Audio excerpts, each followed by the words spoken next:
welcome back. Okay, so we're in Unit 8 right now, and that is all about ecosystems. There are three parts of the ecosystems you have to know, and so today's goal is for us to get everything you need to know, everything you must know, onto one page. This isn't going to be a freebie.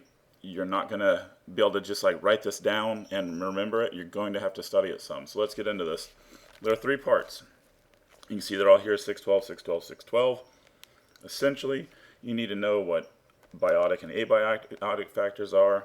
You need to understand what predatory, competitive, and symbiotic relationships are. That's the mutualism, parasitism, and commensalism, which are the three things that are most often confused in sixth grade.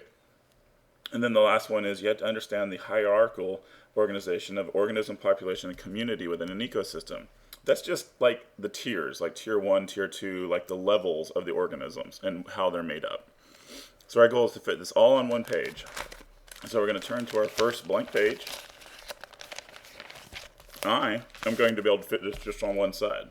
If you're a big writer, you may need to use both left and right, but I'm going to fit it all over here on one side, and we're going to go with that. Top of the page, we're going to start with our title. The title is the ecosystems. Ecosystems.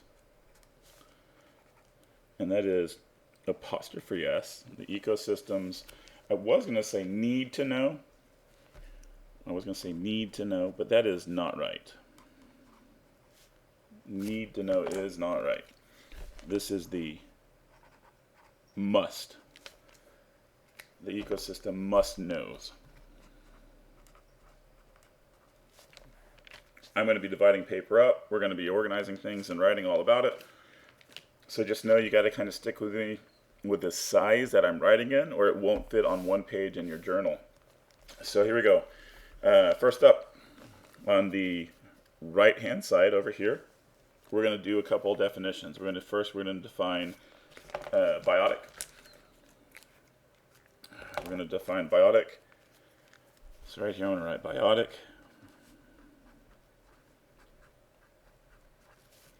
And biotic, the definition for biotic actually has a few parts to it. Biotic is anything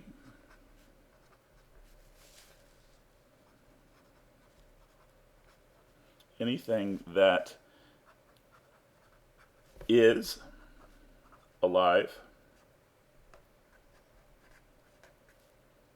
Anything that is alive. It is anything that was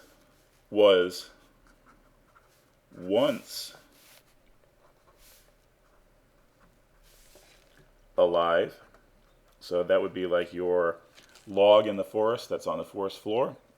It was a tree, and trees are alive. Plants are alive. Remember, all plants are alive. Or something that came from a living thing. So something that came from a living thing. That would be like a spider web. A spider web is very much not alive, but it certainly came from something alive. So the spider web would be considered a biotic factor. So the opposite to that are the abiotic. The abiotic factors. And sometimes some textbooks want to say that abiotic factors are things that are non-living. I don't like that definition. If you've listened to me in class, you know I don't like it, because students want to say the log that's laying in the forest floor is non-living, so it's abiotic. But we know that's not true because the log was once alive. So for abiotic, we want to put has never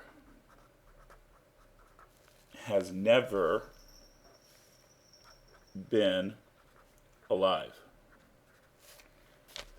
Abiotic has never been alive. So we're talking about things like sunlight or shelter or water or the air you breathe or dirt, not necessarily soil, but dirt, things that have never been alive. So that's our first little piece of information. We'll go ahead and box this off because we should be through with this. I'm just going to draw that line first. I know that I'm going to need 7. So 1, 2, 3, 4, 5, 6, 7. You can see that this actually lines up with 7. I'm going to need 7 lines, so I'm going to go ahead and draw this box all the way across. And that'll take us to step 2. Biotic, abiotic. Just know that organisms, things inside of an ecosystem are going to compete for biotic and abiotic things. Biotic things are usually food. Any food is going to be biotic. Anything abiotic are going to be things like shelter, sun, water, air. Plants and animals all compete for those as well. So let's go to the organizational levels. And I know that some of you get frustrated with all the color, but we're going to go through some color with the organization levels. So organization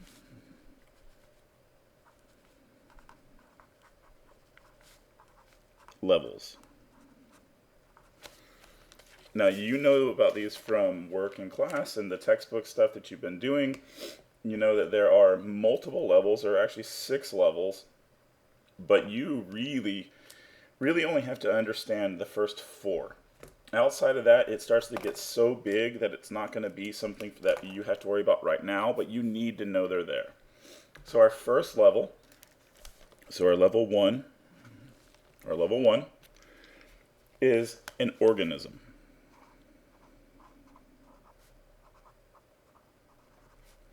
And an organism is any one living thing. It's not a group, it's not a family, it's one.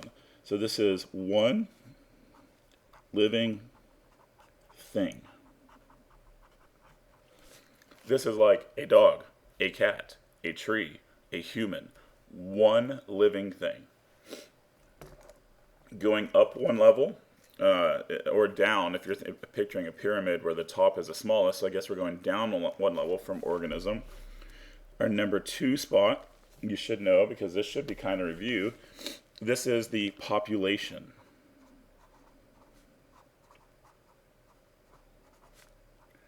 The population. That's a U. The population is a group of living things, but they're all the same thing. So that would be like a group of dogs, a family of humans, a family of cats, a herd of cows. That is all the population. So this is a group, let's say a group of one thing. So our first level of organism is one living thing. If you've got a bunch of the same organism together, we have a population. A population is a group of one living thing. Third level up, or third level down, I'm sorry, pyramid, top down. That is going to be our community. Community.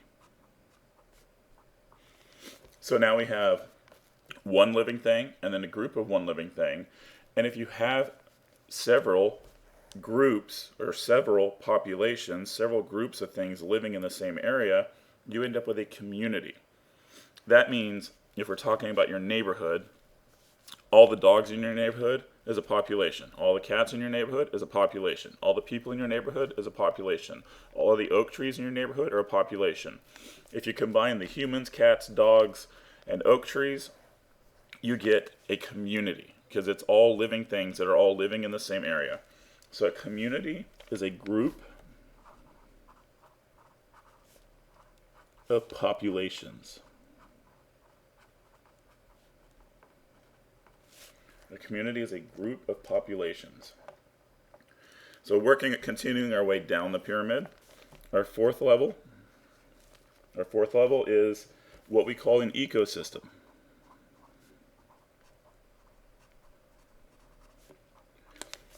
Up until now, organism, population, and community are all living things. They're all biotic factors. The moment that you take an area and you start looking at the abiotic factors, you start to deal with the ecosystem. So the ecosystem is all the living things in an area plus the abiotic factors. So in your neighborhood, it's all the oak trees, all the dogs, all the cats, all the humans, all the water, all the shelters, that means all y'all's houses and dog houses, all the air in your neighborhood, those that include is part of your ecosystem if we're talking about a neighborhood like where you might live. So an ecosystem is going to be a community plus abiotics. A community plus abiotics. Pretty easy way to think about it. So if you see a question on a test, or like the end of the year test or whatever, and it lists a bunch of like animals and plants and stuff, and then it throws in shelter or air or sunlight, that is automatically going to be an ecosystem. All right, so going one step further down the pyramid, we hit a biome. A biome becomes a pretty generalized space. A biome could be like the oceans or the rivers and all the things that live in those. So it becomes very generalized. So a biome would be, how do we say it? Like we want to say it's all the ecosystems that are similar. So all similar ecosystems. So in our analogy of using a neighborhood, a biome would be all of the neighborhoods in your city or in your town or in your state. That would be a biome, because in general, all neighborhoods are going to have some houses for shelter, they're going to have some water, they're going to have some sunlight, they're probably going to have some dogs and some cats and some humans in them. So all the biomes are very similar when you're kind of talking about neighborhoods. And the same can be true for a river. Like you got fish, and then you got some aquatic plants, and you got like river rocks and the water flowing and the sunlight where the plants get their energy from.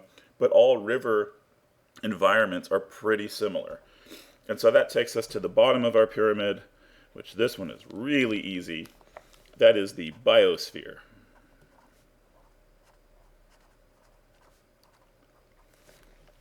If we were talking about all of the similar ecosystems, so like rivers and all that, the biosphere ends up being all the living stuff on Earth. So this is all the biotic and abiotic on Earth. I'm just going to put on E. So this is anywhere an organism lives, anywhere on Earth, all combined together. You should remember us talking about the spheres of Earth earlier in the year, because you have the hydrosphere and the atmosphere and the biosphere and the lithosphere, which that one might be new. That's all the rocks. But these are the very, very, very general. So that's the end of our organization level. So we're going to go a little bit down to our page, a little bit. Let me move. And we're going to come to our relationships, because this is the number one most confused thing for sixth graders, are our symbiotic relationships. And I'm going to skip a line just to leave some space. But I'm going to do our symbiotic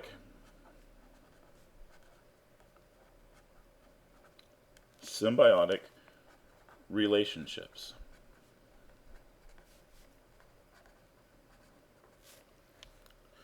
This is symbiotic. Let's go ahead and jot this down. Symbiotic is two organisms together. Two organisms together. In order for you to look at a symbiotic relationship, you have to have two organisms. It cannot just be one. So there are three types. So here we're gonna make a little table here. So we're gonna list our types. Our type of symbiotic relationship. You should already know these words. They're the mutualism, parasitism, and commensalism.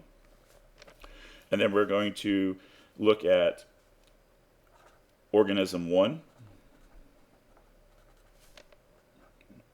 This could be anything. I'm just going to generically put organism 1 and organism 2. And we're going to make a little table that's 3 lines, just like this. So here we go. First up, mutualism.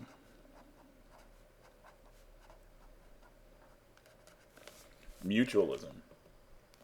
Mutualism is when one of the organisms is helped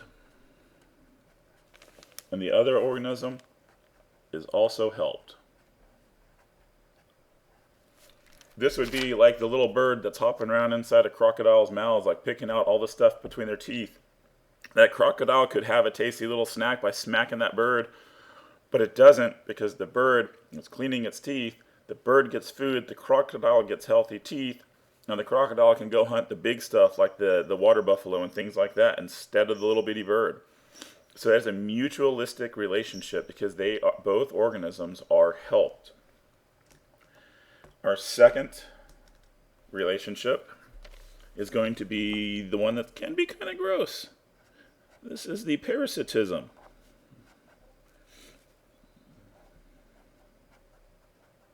Parasitism. That's a fancy way of saying parasite. Some of the parasites that you may be familiar with, one of the big ones is lice. Lice is a parasite. Ticks are a parasite. Fleas are a parasite. Yeah, there's a lot of bad things. Tapeworms, they're all parasites. What do they all have in common? One organism is helped. So in the case of lice, the lice are helping themselves to you and your head, but the second organism is hurt. Using lice, the lice are actually, well, we can go to ticks because you're probably more familiar with a tick on a dog. A tick is sucking the blood out of a dog for food, so the tick gets food, but the dog is losing blood. And the dog can also be picking up other diseases and stuff that the tick was nice enough to bring to it. So parasitism, one organism is helped, the other organism is hurt. The last of the three is commensalism. This is the one that you've probably been struggling with. Every time you read the word, I bet you are just kind of skipping over it. Commensalism. This is the one that is a little bit, can we say weird? Because it's a big word, but it's a really simple idea. Commensalism is when one organism is helped. You see a trend, one organism always has to be helped. What determines which one it is goes back to what happens to the other one, the second organism. One organism is helped, the other organism is not affected. That should be an A. Not affected. Nothing happens to the second organism. I know in some videos I've seen in the past when we're talking about commensalism, one of the examples they use is a bird landing on a water buffalo's back and the water buffalo walking around and doing its thing for a while. Or a bird on the back of an elephant or something like that. The elephant or the water buffalo absolutely does not care that the bird is there. But the bird is getting a free ride. So the bird is getting a free ride. The water buffalo or the elephant just don't care. They don't even realize the bird is there. Divide off this section, and we're going to go to our last piece. The last piece of these notes is something that we have not spent much time on in class. It should be review from previous years in science. And that's going to be dealing with food webs. But we're going to look at a food web a little bit different this time because you have to be able to read them differently. You have to be able to think about what happens to the whole food web if an organism goes extinct or something happens. So that's what we're going to do. We're going to make a food web first. So forgive me, this takes a second. I'm just going to use just plain black for this. No, let's use gray. I'm going to use gray. So you can use your pencil or whatever. I'm going to start at the very bottom of the page. And the first thing I'm going to do, I'm going to write, I got some grass, and I got some seeds. Grass and seeds have something big in common. You'll notice this on all food webs. The bottom of a food web, the lowest level in a food chain, is always going to be a plant. Because plants are producers. They make their own energy. They take the energy from the sun and they convert it into their own energy. So I'm going to go up a little bit. I'm going to write 3 animals. I'm going to come over here and I'm going to put, I got me a rabbit. I got me a mouse. And I got me a bird.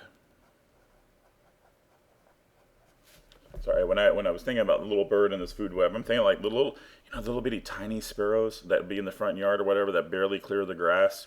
If you got cats, they're the birds that the cats go crazy watching and looking after. So birds are going to eat seeds.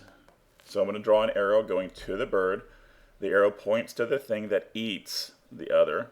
A bird eats seeds. A mouse eats seeds. A rabbit can also eat seeds, but a rabbit can also eat grass. So there's our first level. We got our producers and we got our first consumers. All 3 of these, if you're paying attention, according to this food web, they only eat plants, so that makes all 3 of these an herbivore. So I'm going to go up another level. If I got herbivores here and I'm going to go up another level, we got to get some things into this food web that eat other animals. So we're going to go up a level and I'm going to have me a fox and a snake. Fox and a snake. I'm going to go ahead and add the top level of this, and I'm going to throw the owl in. I love owls. If you have not seen like videos of owls, either on like TikTok or whatever, there's a whole set of people that just have owls as pets, and they're adorable. But in our food web, they're at the top. So we have to ask ourselves, does a fox eat a rabbit? Yes. Will the fox eat a mouse? Also yes. Will the fox eat a bird? Sometimes, maybe. But a fox is going to be more about the animals on the ground, the animals that are smaller than it that's on the ground. So let's go to our snake. Will a snake eat a rabbit? If you said yes, you're picturing tiny baby rabbits, and I'm kind of in my head, I'm picturing adults. And if like a typical Texas rat snake tried to eat an adult rabbit, it would probably blow up because the rabbit is really big. Will a snake eat a mouse? Absolutely. Draw our arrow. Will a snake eat a bird? Yeah, believe it or not, if you raise chickens, you know that a snake can get into the chicken coop and can take out birds and even eggs, but birds, yes. So here we go. We got to deal with our owl. We got to ask the question, what's an owl eat? Will an owl eat a mouse? Absolutely. Owls are great at hunting mice. Will an owl eat a snake? An owl is a bird of prey, and they can and will actually eat a snake. So let's go a little bit further. Will an owl eat a rabbit? Yep. They will catch a rabbit and they will pick it apart. So yep, the owl will eat just about anything it can get its claws on or its talons on. So that's our basic food web. We need to talk about some things in this food web. The first thing we need to talk about, actually, hang on.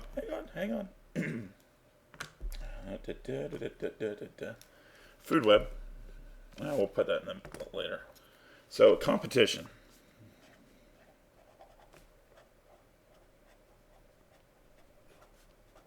Competition.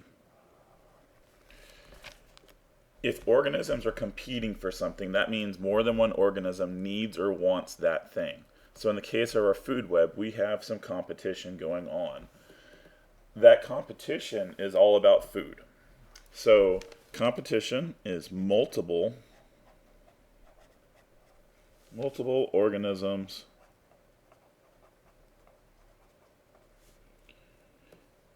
that share a food source.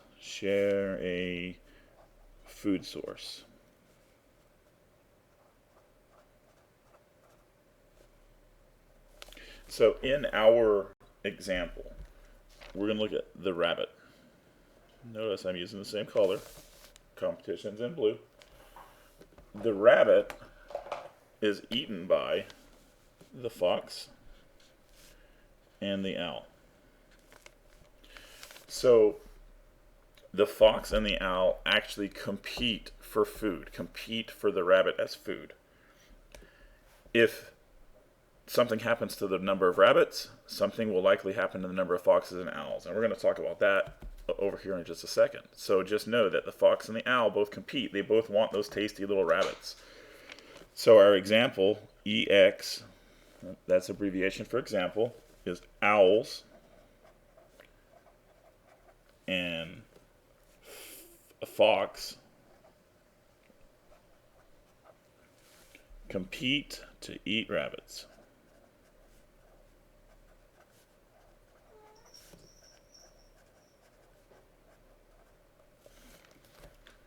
So we're going to jump over to the other side for our other part of the food web. And over here we're going to talk about what happens if an animal is removed from the food web. So this is removing an organism.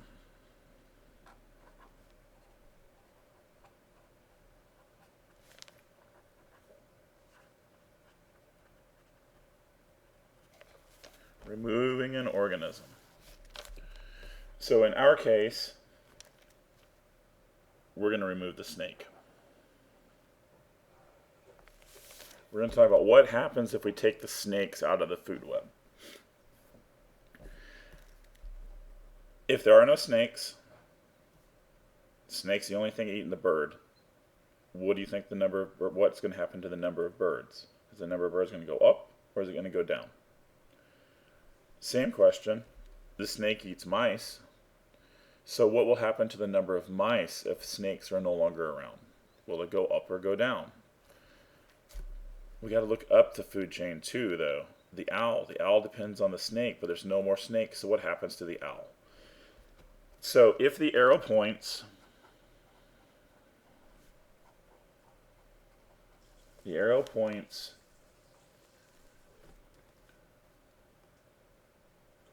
to an animal, in this case we're talking about the owl, so this arrow right here points to the owl, so that animal is hurt. Points to the animal that is hurt, and that means the number of those animals will decrease. So likewise, in these arrows down here,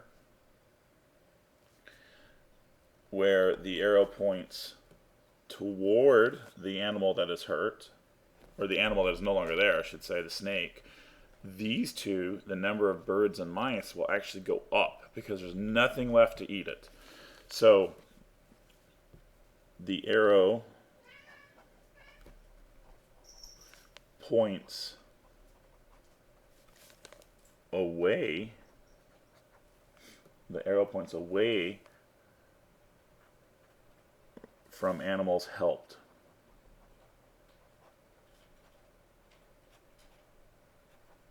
That means that their number will increase or go up. Our little example that we have here, our example is if the snake dies, if snakes die,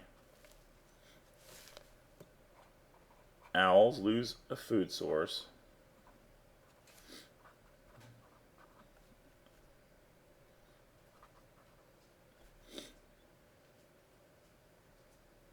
and the number, I'll put a number sign, the number of mice and plus sign, mice and birds will increase.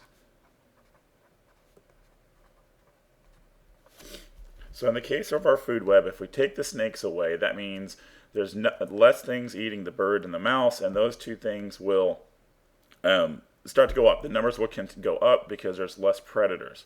The owl, though, depends on some snakes for some food.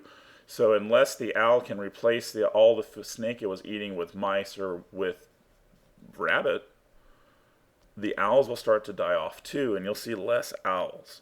You can sometimes see that problem in graphs and stuff. So here we go. And going to divide off that, going to divide off that, and here in the middle, food webs. Food webs show the relationship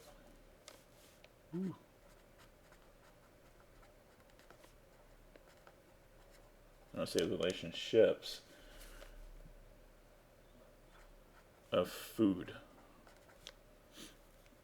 It should be pretty obvious. A food web shows relationships of food, but you can learn a lot about an ecosystem just based off of the food webs.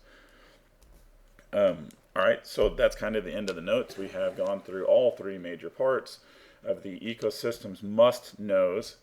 That is the biotic versus abiotic, which is the easy part of this unit. And then we got a little bit with the organization levels, where you have to memorize. And at this point in your life, you have to know what an organism, a population, and a community, and an ecosystem are.